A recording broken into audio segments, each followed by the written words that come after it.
여러분 안녕하십니까, 진성호입니다. 이재명 더불어민주당 대표에 대한 수사가 지금도 계속되고 있습니다. 특히 서울중앙지검이 하고 있는 백현동 특혜 의혹은 어쩌면 이재명에게 가장 먼저 결정적인 한 방을 날릴 것으로 보입니다. 지금 이재명 민주당 대표는 자신의 선거법 위반으로 이미 재판에 넘겨져 피고 신분으로 재판을 받고 있습니다.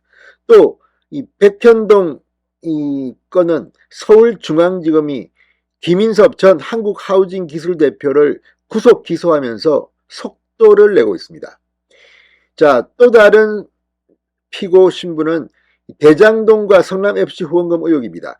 그런데 이 대장동은 워낙 내용이 방대하고 지금도 대장동 의혹 재판이 다른 곳에서도 여러 건 열리기 때문에 시간이 좀 걸릴지 모르겠습니다. 그러나 이미 기소된 두 건과 달리 백현동은 만약 기소하게 되면 상당히 수사 속도가 빨라질 가능성이 높습니다. 그만큼 이재명의 배임 혐의를 입증하기가 쉬울 것으로 보이기 때문입니다. 지금 이 백현동 의혹은 이재명의 선거법 위반에도 한 요인으로 작용하고 있습니다.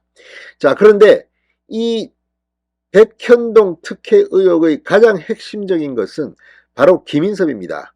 이재명의 성남시장 선거 때 선대본부장까지 했을 정도로 최측근이었던 김인섭. 그러나 김인섭, 이재명 양측은 2010년 이후부터는, 그러니까 이재명이 성남시장에 취임하고 난 뒤부터는 서로 왕래가 없었다고 주장하고 있습니다. 그런데 그럴까요?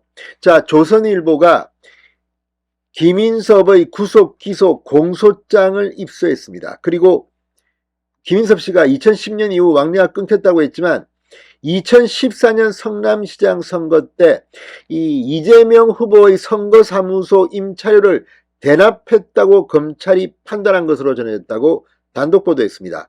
자, 이 말이 맞다면 이재명과 김인섭 간의 관계가 2010년 이후 끊긴 게 아니라 그 뒤에도 굉장히 긴밀하게 이어져 왔고, 또 만약 이재명의 선거사무소 임차료를 김인섭이 냈다면 이거는 불법입니다. 물론 공소시효가 지났는지는 따져봐야겠지만 이 자체로 정치적으로 상당한 치명상을 입을 겁니다. 뿐만 아니라 지금 김인섭이 자꾸 부인하는 것들이 하나둘씩 그 허점이 드러나고 있습니다. 이재명의 오른팔로 불리는 정진상과 연락이 없었다고 했는데 정진상과 중요한 순간에 100통 이상의 통화를 한 사실이 드러났습니다. 자, 지금 이렇게 거짓말을 하고 하는 것이 하나둘씩 드러나는데 이번에는 김인섭이 이재명 성남시장 후보의 선거사무소 임차료를 대납했다는 것이 밝혀진다면 두 가지 측면에서, 하나는 이 자체만으로서도 범죄입니다. 또 이걸 보면 이재명에게 김인섭이라는 존재가 얼마나 막강한지, 이미 성남시 공무원들은 김인섭이 이재명과 각별했기 때문에 굉장히 로비력이 강했다는 취지의 발언들을 하고 있다고 합니다. 뿐만 아니라 성남시의 공문 등을 봐도 어떻게 4단계나 용도 변경 상향시켜서 이 백현동에 아파트 허가를 줬는지, 또 임대아파트 비중을 확 줄여버리고 민간 몫으로 돌리면서 수천억 원의 이익을 내게 했는지. 자, 이재명 선거사무소 임차료를 김인섭이 냈다. 이게 입증된다면 이재명은 제가 볼 때는 정치적으로 끝났습니다. 진성호의 융단 폭격 시작합니다. 이재명 민주당 대표를 융단 폭격합니다. 워낙 이재명 대표의 의혹이 한두 개가 아니기 때문에 웬만한 건 눈에 들어오지도 않습니다. 액수도 제3자 뇌물 수수 혐의 133억여 원의 뇌물 액수를 검찰은 제시하고 있습니다. 이 정도니 4천억 배임 혐의 이 정도니 이거는 별거 아니다고 생각할지 모르지만 그렇지 않습니다. 이거 상당히 중요합니다.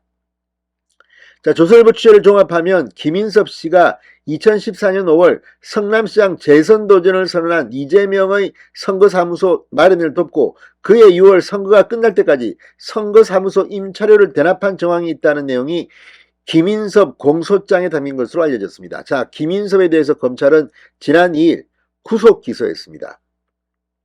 김인섭의 재판이 열리면 또 다른 이재명 대표의 혐의들이 속속 공개될 것으로 보입니다. 김인섭은 2006년 이재명이 성남시장 선거에 나왔을 때 선대위원장을 맡았을 만큼 이재명의 최측근으로 평가받습니다. 그렇지만 김인섭은 지난 2월 한 언론과의 인터뷰에서 2010년 이후 이재명 대표와의 관계가 틀어졌다고 주장했습니다. 그러나 검찰은 김 씨가 2014년 이재명 대표 선거사무소 임차료를 대납할 정도로 이재명 대표와 가깝게 지낸 것으로 보고 있다고 합니다.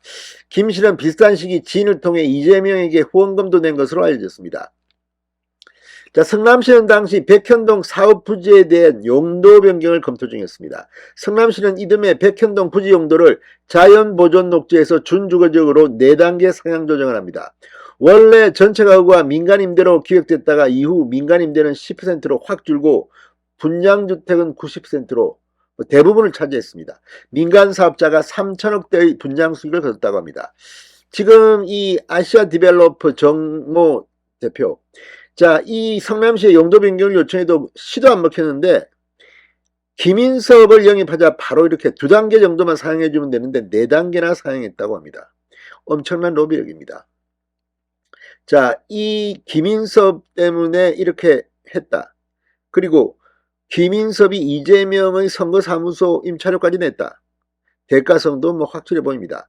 아무튼 예단하지는 않겠습니다. 법원이 마지막 판단을 내리겠지만 오늘 조선일보의 이 보도는 이재명의 정치적 생명을 다하게 할지도 모른다는 생각이 듭니다. 자, 이재명 대표 측은 김인섭의 이 사무소 임차료 대납과 관련해 조선일보에 검찰의 극빈한 상상력일 뿐이다. 어떻게든 이재명 대표와 연관지어 헐뜯어 보려는 억지에 불과하다고 말했습니다. 그러나 백현동은 어쩌면 대장동 성남FC 후원금보다 먼저 이재명 대표를 사법 처리하게 하는 수소가 될지도 모르겠습니다. 진성호의 융단 폭격이었습니다. 여러분 감사합니다.